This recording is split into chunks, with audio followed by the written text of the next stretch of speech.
마음을 바꾸는 위인들의 한마디. 죄를 뉘우칠 기회.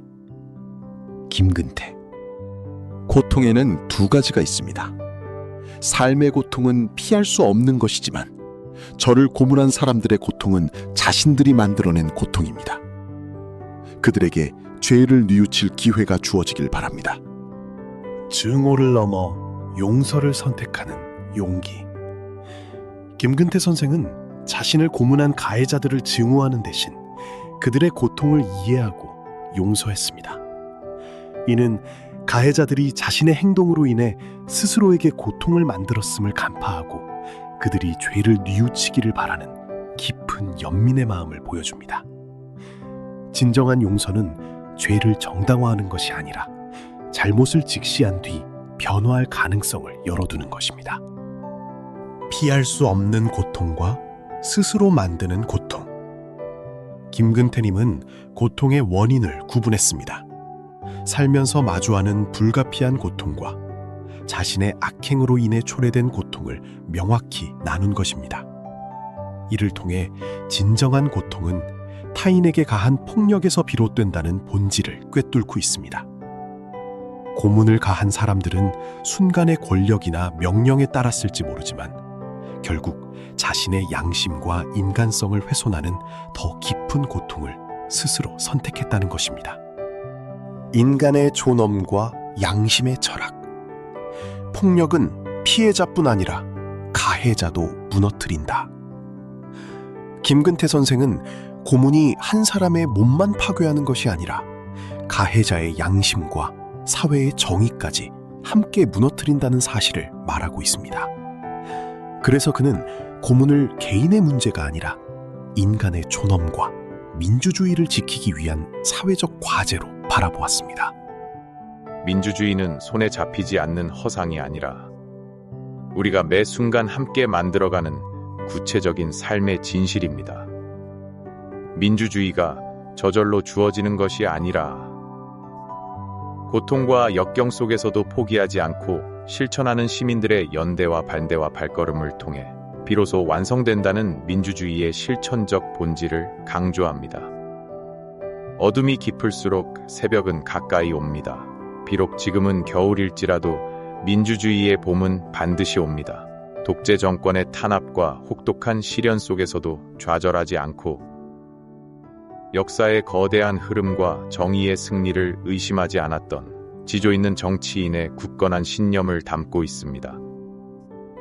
정치가 해야 할 가장 큰 일은 고통받는 이들의 눈물을 닦아주고 그들의 손을 잡고 함께 살아가는 세상을 만드는 것입니다. 권력의 자리에 안주하는 것이 아니라 늘 사회의 가장 어둡고 소외된 곳을 향해 시선을 두며 민중의 삶과 아픔을 대변하는 정치의 본령을 되새기게 합니다. 우리는 아픈 역사를 잊지 말아야 합니다. 그러나 그 아픔에 머무는 것이 아니라 상처를 넘어 더 나은 미래를 향해 나아가야 합니다.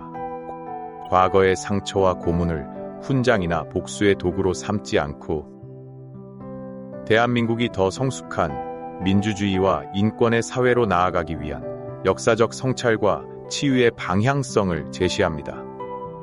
김근태, 1947-2011 대한민국의 민주화 운동과 정치사에 깊은 족적을 남긴 인물입니다. 군사 독재 시절 민주주의를 위해 싸우며 모진 고문을 견뎌 민주화의 대부 또는 민주주의자로 불리기도 했습니다.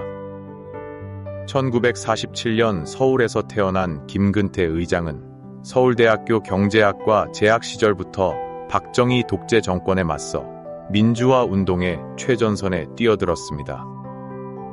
1970년대에는 민청학년 사건과 서울대 내란음모 사건 등으로 수배와 투옥을 거듭하며 쫓기는 삶을 살았고 유신 정권 이후에도 민주화 운동 청년연합 민청년의 의장을 맡아 군부 독재 타도를 위한 거센 저항의 중심에 섰습니다. 그러나 그의 삶을 관통한 시련은 너무나 혹독했습니다. 1985년 남영동 대공분실로 연행된 그는 고 이근한 등으로부터 눈뜨고 보기 힘든 끔찍한 전기 고문과 물고문을 당했습니다. 온몸에 살이 찢어지고 영혼마저 파괴되는 극심한 고통 속에서도 그는 끝내 굴복하지 않았고 오히려 법정에서 자신의 고문 사실을 당당히 폭로하며 대한민국 현대사의 군부 독재의 야만성을 고발하는 결정적 계기를 만들었습니다. 감옥 문이 열린 뒤에도 그의 발걸음은 멈추지 않았습니다.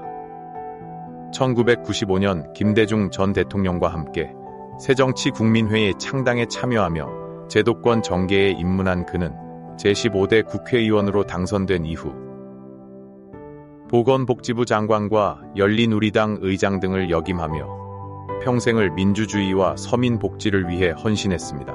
장관 시절에는 국민연금 제도를 확충하고 소외된 이들의 복지 안전망을 구축하기 위해 동분서주했습니다. 하지만 고문 후유증으로 평생을 파킨슨병과 싸워야 했던 그는 결국 병마를 이기지 못하고 2011년 12월 30일 향년 64세를 일기로 세상을 떠났습니다. 남들이 치를 떨며 복수를 다짐할 끔찍한 고문 속에서도 그들에게 죄를 뉘우칠 기회가 주어지길 바란다며 끝내 용서와 휴머니즘의 칼끝을 세웠던 김근태. 그가 남긴 숭고한 평화와 민주주의의 불꽃은 오늘날까지도 우리 가슴 속에 깊은 울림으로 살아 숨쉬고 있습니다.